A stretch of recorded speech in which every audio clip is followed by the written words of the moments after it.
At Tri-State Bible College, we exist to offer access to a community of believing biblical scholarships so that students can fulfill their ministries. And that comes directly from 2 Timothy chapter 4, verse 5, which says, "As for you, always be sober-minded, endure suffering, do the work of an evangelist, fulfill your ministry." But prior to this text, Paul is talking to Timothy about the competition between the Word, the true, historical, theologically reliable account about Jesus Christ and his cross and his resurrection and his ascension and his coming again, versus the myths that exist in the world.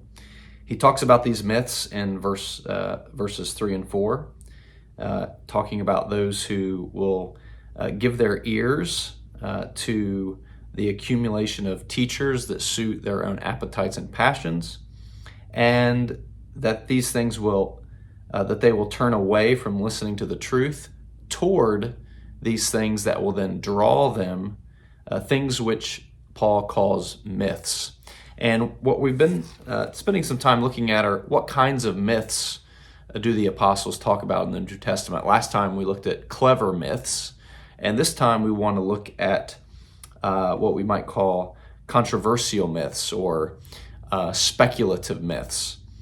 We see this fleshed out a little bit more in Paul's first letter to Timothy, verses 3 through 7, which says, "As I urged you when I was going to Macedonia, remain at Ephesus so that you may charge certain persons not to teach any different doctrine." And so he's concerned about people teaching different doctrine other than the rule of faith, which is about the triune God and the salvation that comes through Jesus Christ alone. Verse 4 says, "Nor to devote themselves to myths and endless genealogies." So he puts these two things together, myths and endless genealogies, and then he goes on to describe what he means by those things, which promote speculations rather than the stewardship from God that is by faith. The aim of our charge is love that issues from a pure heart and a good conscience and a sincere faith. Certain persons, by swerving from these, that is, swerving from the good doctrine and the good conduct, have wandered away into vain discussion. Another descriptor that tells us more about these speculative myths and genealogies that really have no end. They're vain discussion or empty talk, desiring to be teachers of the law without understanding. So they want to teach the law, but it's without understanding it. It tries to frame and teach the law in the Old Testament by means of speculation, empty talk, legendary stories. Either way, what they are saying or the things about which they make confident assertions. So they don't have understanding either what they are saying or things about which they make confident assertions. So they speak with confidence about these things that really are speculative or controversial, are very fringe. But what they do is they take these fringe, speculative things that no one can possibly know, and they put them in the center, make them core, make them central. And so there are some other places that use some of this language of vain discussion, language of speculation.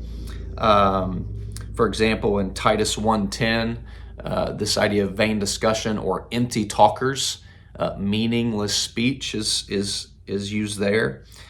In the Septuagint, an extra biblical work uses this idea of speculation as legend teller, storyteller, but not searching for the way of wisdom. See, the storyteller or the legend teller is contrasted to those who truly seek wisdom.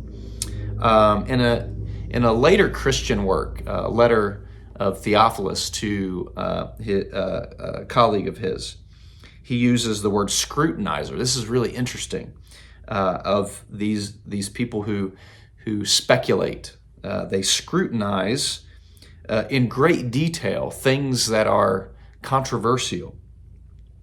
But he contrasts the scrutinizer to those who are studious in the matters concerning Christ, which we actually can know. And so what we gain as we kind of take all those things together and we look at again at what Paul said to Timothy, charging certain persons not to teach any different doctrine. Don't swerve from the rule of faith, the core central tenets of Christianity, the Trinity, the gospel of salvation in Jesus Christ, the God-man, and do not charge these people not to devote themselves to myths and endless genealogies which promote speculations rather than the stewardship from God that is by faith. You see, what Christians are supposed to be stewarding is this eyewitness deposit that we have received and has been passed down through the scriptures by the apostles. The apostles have given us the true interpretation of the Old Testament in light of the work and coming first advent of Jesus Christ. So this is what we witness to. This is the deposit that we are supposed to steward. Therefore, don't get wrapped up in speculative myths, endless genealogies. Some of the extra biblical Jewish writings really get wrapped up in the pedigree of patriarchs and legend telling and all these things that are not in the Old Testament account. It's sort of like almost like a spin-off of the Torah. And so Paul is saying, don't get wrapped up in these things.